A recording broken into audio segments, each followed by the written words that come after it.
거룩한 주일에 우리에게 주신 하나님의 말씀은 신약 성경 골로새서의 말씀입니다. 신약 성경 골로새서 1장 15절에서 18절까지의 말씀입니다.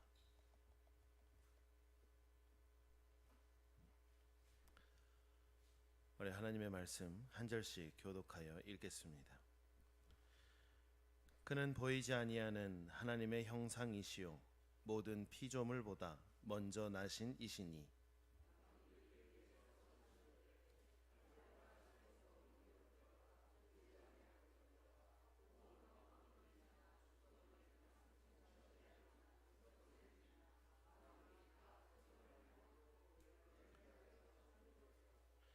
또한 그가 만물보다 먼저 계시고 만물이 그 안에 함께 섰느니라. 그는 몸인 교회의 머리시라. 그가 근본이시요 죽은 자들 가운데서 먼저 나신 이시니 이는 친히 만물의 으뜸이 되려 하심이요. 아멘. 지난주 우리는 진정한 예배가 숨쉬는 교회라는 제목으로 요한복음의 말씀을 함께 나누었습니다. 예배는 단지 형식이 아니라 하나님과의 깊은 만남이다. 그리고 교회의 영적인 호흡이다라는 것을 말씀을 통해 나누었습니다. 예배는 교회가 살아 숨쉬는 이유입니다. 예배가 멈춰버리면 그 호흡도 끊어지게 되는 것이죠. 또한 호흡한다는 것, 내가 숨쉰다는 건 하나님과 생명으로 연결되어 있다라는 것입니다. 예배는 하나님과 생명으로 연결되는 통로입니다. 우리는 매일매일 예배를 드립니다. 아침마다 기도로, 또 내일 삶을 예배로, 또 수요일이고 금요일이고 구역으로, 또 다음 세대로 주일로, 주일 오후 예배로 우리는 매 순간 하나님께 예배를 드리며 그 속에서 하나님의 임재를 경험합니다. 예배는 사람과 함께 드리지만 진정한 만남은 하나님과의 만남이 중요하기 때문입니다. 그리고 그 속에서 그분의 생명을 받아들이는 것입니다. 하나님의 말씀을 받아들이는 것입니다. 그리고 예배를 드린 우리는 다시 세상 속으로 그 생명을 나누는 그 순환을 이루어야 한다라는 것이죠. 들숨이 있고 날숨이 있는 것처럼 말입니다. 올해 우리 교회 표어가 뭐죠? 네, 주님이 머리 되시는 교회입니다. 이 표어를 다시 한번 우리가 마음에 새겼으면 좋겠습니다. 그리고 오늘은 그 표어 비전과 연결되는 두 번째 주제인 주님이 머리 되시는 교회에 대해서 함께 말씀을 나누고자 합니다. 예배가 교회의 호흡이다 라고 한다면 그 중심엔 반드시 예수님이 주인이 되어야 하는 것입니다. 교회의 머리이신 예수님께 모든 권한을 맡기고 그분의 인도하심을 따라 살아가는 공동체가 진정 숨쉬는 교회가 될 수 있다라는 것입니다. 사랑하는 우리 노곡교회 성도 여러분, 이 교회는 누구의 교회입니까? 이 100년에 넘는 역사를 가진 이 교회는 누구의 교회입니까? 네, 아멘. 하나님의 교회여야 합니다. 혹시 우리가 중심이 되고 우리의 생각, 우리의 계획, 그것이 모든 것을 결정하고 있는 교회는 아닌가? 우리는 다시금 돌아봐야겠습니다. 진정한 교회는 예수 그리스도께서 주인이신 교회다라는 것입니다. 오늘 본문인 골로새서 15장에서 18절까지의 말씀에는 예수님이 누구이신가를 분명하게 선언하고 있습니다. 먼저 15절입니다. 그는 보이지 아니하는 하나님의 형상이요 모든 피조물보다 먼저 나신 이시니. 아멘. 예수님은 단순한 선생이나 아니면 선지자가 아닙니다. 하나님과 동일한 본질을 지닌 분이다 라는 것입니다. 16절 말씀입니다. 만물이 그에게서 창조되되 하늘과 땅에서 보이는 것들과 보이지 않는 것들 만물이 다 그로 말미암고 그를 위하여 창조되었고. 아멘 라고 선언합니다. 이 말씀은 예수님이 창조의 시작이고 예수님이 창조의 목적이다라는 것입니다. 그리고 17절 말씀입니다. 또한 그가 만물보다 먼저 계시고 만물이 그 안에 함께 섰느니라. 아멘. 예수님은 창조의 원인이자 이 창조의 세계를 유지하는 그 능력이 되신다라는 겁니다. 그리고 18절 말씀입니다. 이 말씀이 오늘의 핵심입니다. 우리 같이 읽어볼까요? 그는 몸인 교회의 머리라. 그가 근본이시요 죽은 자들 가운데서 먼저 나신 이시니 이는 천하 만물의 으뜸이 되려 하심이요. 아멘. 우리는 이 말씀에서 예수님이 교회의 머리, 곧 교회의 주인이심을 보게 됩니다. 그럼 우리는 이렇게 질문을 해볼 수 있습니다. 왜 예수님이 교회의 머리가 되어야 하는가라는 것이죠. 머리는 단순히 명령을 내리는 존재를 넘어섭니다. 머리는 생명을 전달하고 방향을 제시하고 온 몸이 조화를 이루게 하는 중심인 것입니다. 사람의 몸에서 머리가 없다면, 사람의 몸에서 머리가 그 기능을 제대로 하지 못한다면 아무리 강한 팔과 다리도 그 기능을 잃고 맙니다. 수많은 운동선수들의 예를 보십시오. 운동하다가 갑자기 뇌사 상태에 빠지는 선수들을 종종 보게 됩니다. 제 아무리 잘난 천하장사라 할지라도 그의 머리가 기능을 제대로 하지 못하면 그는 안타깝게도 평생을 누워 있어야만 한다라는 것입니다. 또한 머리는 생각과 감정을 담고 있습니다. 몸의 모든 지체가 어떻게 움직일지를 결정합니다. 머리에 문제가 생기면 감정에 문제가 생깁니다. 뇌의 일부분이 기능을 하지 못하게 되면 신체의 기능도 멈춰 버리게 되는 것입니다. 다시 말하면 머리는 모든 생명과 질서의 중심이 된다라는 겁니다.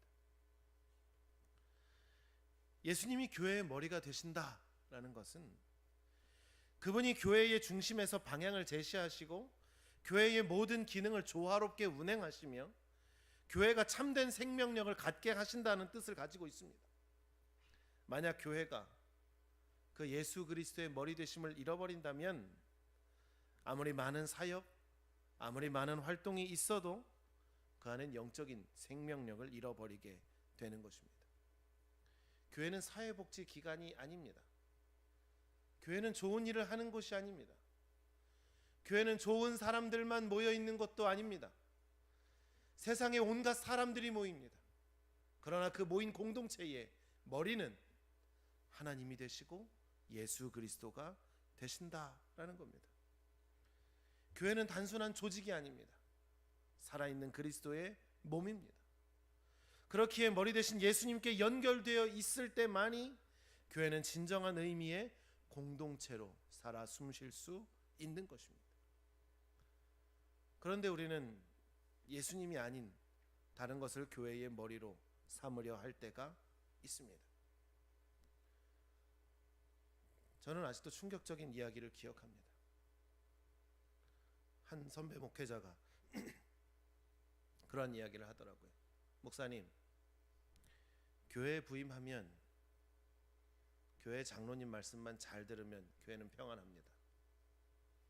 돈 많은 누구누구 권사님 말씀만 잘 들으면 교회의 재정은 문제가 없습니다. 어디에서 봉사하시는 그 집사님 말만 잘 들으면 적어도 목사님 허드렛 일 할 일은 없습니다. 평안하게 목회할 수 있습니다. 라는 이야기를 하십니다. 죄송합니다. 전 그 의견에 반대합니다. 교회는 하나님의 말씀을 들으면 됩니다. 교회는 사람의 돈으로 운영되지 않습니다. 교회는 사람의 능력으로 일하지 않습니다. 또 어떤 이들은 그렇게 이야기합니다. 좋은 프로그램이 있으면 그것만 갖다 놓으면 교회는 다 된다라고 이야기합니다. 수많은 부흥의 프로그램들이 있습니다. 말만 돼도 여러 가지 프로그램들이 있습니다. 또 유능한 목회자를 청빙하면 교회는 성장한다고 합니다. 유능한 사람을 직분자로 세우면 그 교회는 일할 수가 있다라고 합니다. 또 많은 돈을 가지고 있는 사람을 재정의 기둥으로 세우면 교회를 이끈다라고 생각합니다. 여러분, 그 생각을 빨리 버리시기를 바랍니다. 유능한 목사가 와도 교회가 한 마음으로 하나님을 구하지 않으면 그 교회 공동체는 침몰하게 됩니다. 좋은 프로그램을 가져와도 그 안에 하나님이 없으면 그 프로그램은 아무 쓰잘데기 없는 게 됩니다. 아무리 돈이 많은 사람을 재정의 기둥으로 세워도 그것이 성경적으로 하나님의 뜻 가운데 흘러가지 않으면 그 돈은 쓰레기와도 같은 것입니다. 차라리 없는 게 낫습니다. 어느 도시교회는 뛰어난 행정력과 행사의 중심으로 단기간에 많은 사람을 모았다라고 합니다. 저는 한번 5기에 바쳐서 그런 이야기를 했습니다. 우리 교회도 당장 5천만 원만 있으면 사람 1,000명 모으는 거 문제도 아닙니다. 1,000명으로 부흥하고 싶으십니까? 5천만 원만 갖고 오십시오. 그렇게 얘기합니다. 그리고 다시 이야기하죠. 돈 때문입니까? 라고 이야기합니다. 돈 때문이 아니죠. 그 안에 하나님이 살아 역사하시면 교회 공동체는 살아 있을 수밖에 없는 것입니다. 그러나 그 안에 하나님이 살아계시지 않으면, 하나님이 살아계시지 않은 교회는 사람이 살아있는 거지, 그것은 더 이상 교회가 아니다라는 것입니다. 점점 예배와 말씀 중심이 약해지고 교회의 방향이 사람 중심으로 흘러가기 시작합니다. 결국 교회는 분열을 겪게 됩니다. 사람의 마음도 떠나게 됩니다. 머리 대신 사람의 방법이나 사람의 지식이나 사람이 가진 것들로 주도하게 되면 결국 교회는 길을 잃어버린다라는 것입니다. 요즘 많은 시골의 규모가 적은 교회들이 생존을 놓고 고민한다고 합니다. 인구 소멸 지역에서 교회는 어떻게 살아남을 것인가를 고민한다고 합니다. 그러나 저는 그것을 놓고 고민하지 않습니다.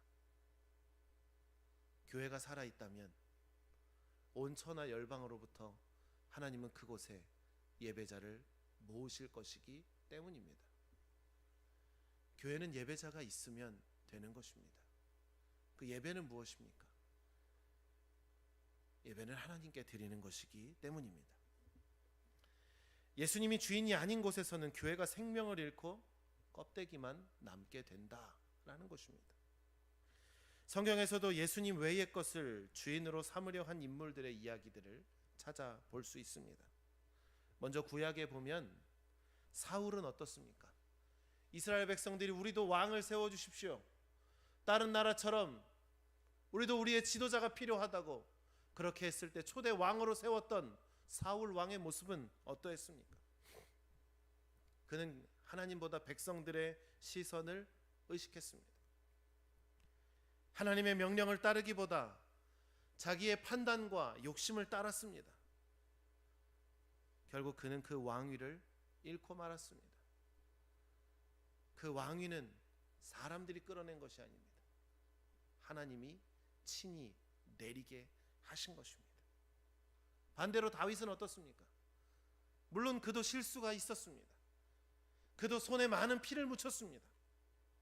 그러나 그는 하나님을 자기의 주인으로 고백했습니다. 그리고 회개했고 다시 그분께로 돌아갔습니다.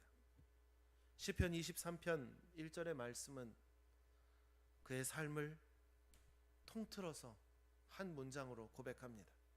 여호와는 나의 목자시니 내게 부족함이 없으리로다. 아멘.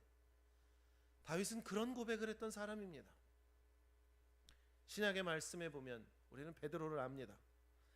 베드로가 예수님의 그 죽으심을 앞두고 있을 때, 예수 그리스도의 그 십자가를 막으려 했을 때 예수님께서 뭐라고 하셨습니까? 사단아 물러가라라고 하셨습니다. 베드로의 행동이 잘못됐습니까? 인간적으로 볼 땐 잘못한 건 아니죠. 우리는 그런 얘기 하잖아요. 제가 도와드릴게요. 제가 힘을 보태드릴게요. 잘못된 건 아니잖아요. 그런데 우리가 힘을 쏟아야 할 곳은 사람이 아닌 하나님이 되어야 한다는 것입니다. 사단이라고 하는 책망을 받았습니다. 이것은 예수님의 뜻이 아닌 인간적인 생각이 교회의 방향을 결정지으려고 할 때의 위험을 경고하신 겁니다. 교회의 주인이 인간의 이성이나 인간의 욕망이 되면 그것은 복음을 가리는 걸림돌이 될 수 있다라는 것입니다. 이걸 우리의 삶에 적용해서 생각을 좀 해봤으면 좋겠습니다. 여러분 가정의 머리는 누구입니까? 여러분 가정은 누구의 머리로 움직이고 있습니까? 여러분 삶의 중요한 결정을 해야 할 때 여러분은 누구에게 물어보고 있습니까? 매 순간 여러분이 하나님의 백성이라면 예수 그리스도를 나의 구주로 예수님의 주권을 인정하고 그분께 먼저 물어보는 삶, 먼저 여쭙는 삶이 그것이 진정한 참된 신앙인 줄로 믿습니다. 여러분은 누구에게 물으십니까? 아마 정말 귀에 피가 나도록 들은 이야기가 기억나실 겁니다. 회의하기 전에 기도하십시오. 여러분 회의하기 전에 기도하십시오. 궁금하면 기도부터 하십시오. 두 가지의 이야기를 좀 나누려고 합니다. 첫 번째 이야기입니다. 이스라엘에 가면 갈멜산 그 기슭에 엘리야 기도원, 엘리야 기념교회라고 하는 곳이 있답니다. 여기에서는 매일 정해진 시간마다 종이 울립니다. 실제 이 기도원은 선지자 엘리야가 갈멜산에서 바알의 선지자들과 대결했던 그 장소 근처에 세워져 있다고 합니다. 여기에는 수백 년간 내려온 기도의 그 관습이 있는데 아침, 정오, 저녁 등 종소리가 울리면 기도원에 있는 모든 사람들이 하던 일을 멈추고 각자의 자리에서 주님을 향해 기도한다라는 겁니다. 농부는 호미를 내려놓고 요리사는 불을 끄고 아이들은 놀던 장난감을 내려놓는다라는 겁니다. 그리고 기도합니다. 적어도 이 종을 치는 순간만큼은 오직 주님만이 그 교회 기도원의 머리이시고 우리의 주인이 되신다라는 고백의 시간을 갖는다라는 것이죠. 이 모습은 오늘을 살아가는 우리에게도 삶의 모든 순간에 주님의 주권을 인정하고 집중하는 방법을 우리에게 가르쳐 주는 것 같습니다. 사랑하는 성도 여러분, 우리도 삶의 순간순간마다 주님의 주권을 인정하고 기도하는 교회가 되어지기를 주님의 이름으로 간절히 축원합니다. 두 번째 이야기입니다. 미국 시카고에 있는 한 교회는 모든 회의를 기도로 시작하고 모든 회의를 기도로 마칩니다. 중요한 결정을 앞두고는 먼저 말씀을 나누고 각자의 생각보다 주님의 뜻을 함께 구하는 시간이 있다고 합니다. 어떤 안건이, 어떤 의견이 좋은 것으로 보일지라도 주님의 뜻이 아니면 과감히 내려놓는다고 합니다. 이 교회는 실제로 한번 건축 확장의 계획을 세워서 예산까지 다 마련해 놓았는데 기도하는 가운데 이게 하나님의 인도하심이 아니다 라는 확신이 들었을 때 그 모든 계획을 중단했다라는 이야기가 있습니다. 주님의 주권을 인정하고 따르는 교회의 모습은 우리 공동체가 배워야 할 중요한 본인 것 같습니다. 오늘의 교회들이 분명히 깨달아야 할 중요한 모범인 것 같습니다. 주님의 주권을 따르는 교회는 하나님께서 기뻐하시는 방향으로 세워진다라는 것입니다. 사랑하는 성도 여러분, 여러분의 삶이, 우리 교회가 하나님이 기뻐하시는 방향으로 세워지기를 주님의 이름으로 축원합니다.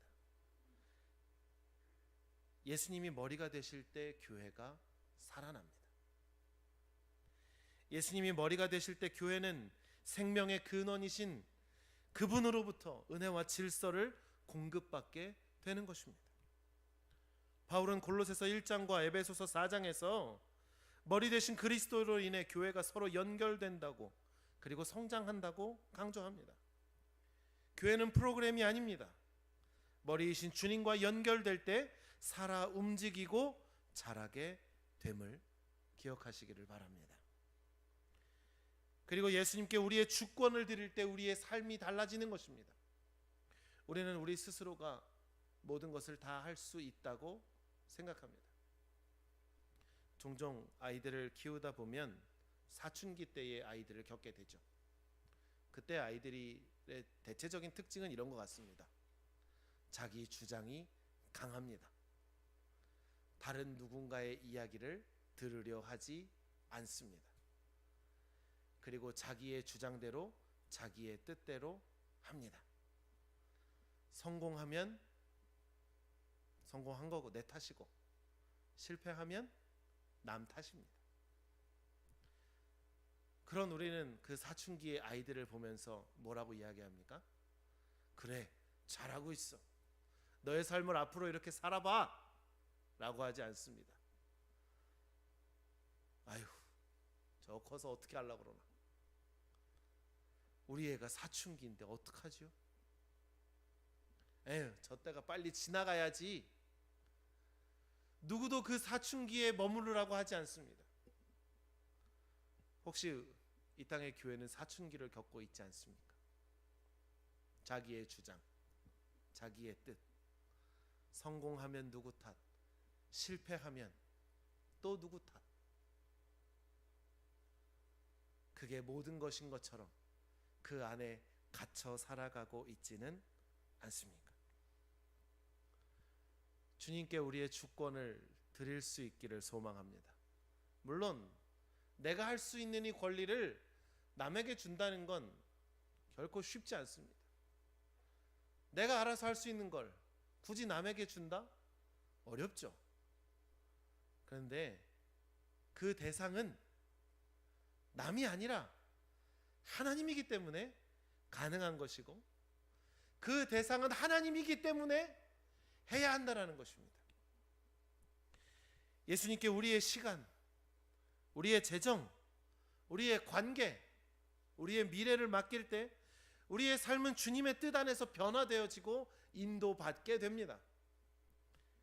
아까 이야기했던 한 그 시카고의 교회가 중요한 결정을 앞두고 늘 말씀을 나누고 주님의 뜻을 구했던 그것처럼 우리도 매일의 삶의 자리에서 먼저 주님께 묻고 결정하고 그 주권을 인정할 때 우리의 삶과 그 공동체는 하나님의 평강과 은혜로 채워질 줄 믿습니다.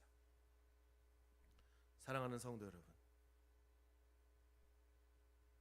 우리가 예수님을 삶의 주인으로 모신다는 건 예배 시간뿐 아니라 일상 속에서도 그분께 순종한다라는 의미를 가지고 있습니다. 가정에서, 여러분의 직장에서, 여러분의 삶의 자리에서, 여러분의 사회적 관계 속에서, 친구, 선후배, 그 모든 것들 속에서 예수님께 먼저 묻고 그분의 뜻에 따라 살아가는 것이야말로 진정한 예배인 것입니다. 그런 예배가 여러분의 삶이 되어야 하고, 그런 예배로 이 교회는 숨쉬어야 한다라는 것입니다. 그럼 오늘 우리가 예수님을 교회의 주인으로 인정하고 모든 권한을 그분께 드릴 때 어떤 일이 일어날까요? 말 안 해도 알 것 같습니다. 그분은 머리로서 교회를 온전하게 인도하십니다. 교회는 생명의 공동체가 됩니다. 우리의 삶은 하나님의 질서와 은혜 가운데 거하게 됩니다. 삶을 살아갈 때마다 어디로 가야 될지 몰라 헤매고, 무언가를 선택해야 할 때마다 뭐가 맞는지를 모르겠고, 이걸 선택하면 저게 아쉽고 저걸 선택하면 이게 아쉽고, 이걸 하면 저걸 못할 것 같고 그런 두려움과 혼란 속에서 살아가는 게 아니라 하나님 어떻게 해야 됩니까? 이렇게 하면 되나요? 그럼 그렇게 하겠습니다. 그리고 나머지 모든 것들은 어떻게 해야 될까요? 하나님께 다 맡기는 겁니다. 왜요? 하나님이 책임지시니까요. 하나님이 책임지시니까 할 수 있는 겁니다. 왜 뜨거운 여름 주방에서 봉사합니까? 왜 습하고 무더운데 교회 와서 청소를 합니까? 왜 내가 피곤한데 새벽같이 일어나서 기도를 해야 합니까? 그렇게 안 해도 되잖아요. 그런데 그렇게 할 수 있는 것은 무엇입니까? 내가 나를 하나님께 드릴 때 나머지 것은 하나님께 맡겨지기 때문에 그렇습니다. 이건 목회자애들만에 적용되는 것도 아닙니다. 여러분에게도 마찬가지인 것입니다. 한번 그렇게 결단해 보십시오. 하나님, 내가 하나님을 우선으로 해보겠습니다. 내가 하나님을 선택하고 내가 뒤돌아보지 아니하는 모든 것들은 하나님께서 책임져 주실 것을 믿습니다. 한번 생각해 보십시오.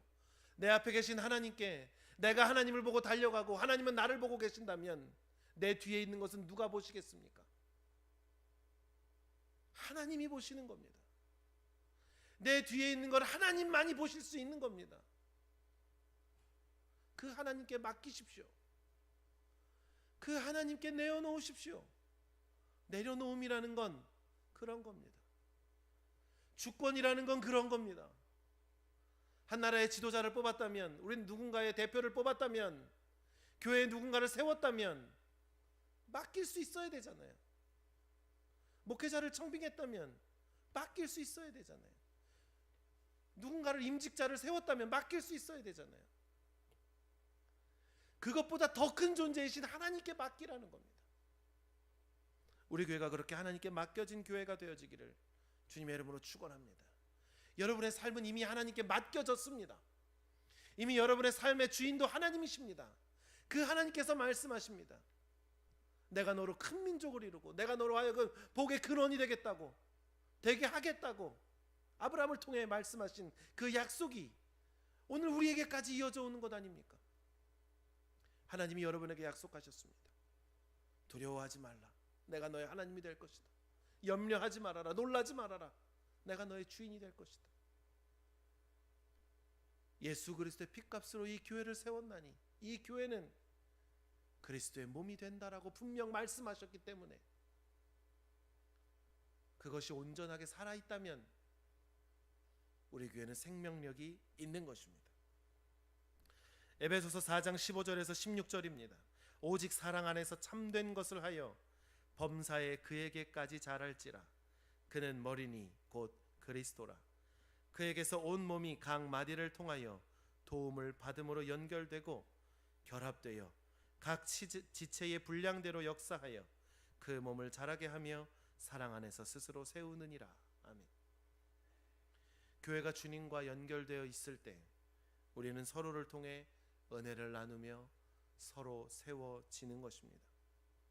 교회는 행사가 아니라 생명이 흐르는 유기체가 되는 것입니다. 사랑하는 성도 여러분, 이제는 결단하셔야 됩니다. 단지 마음으로 네 주님 그렇게 하겠습니다.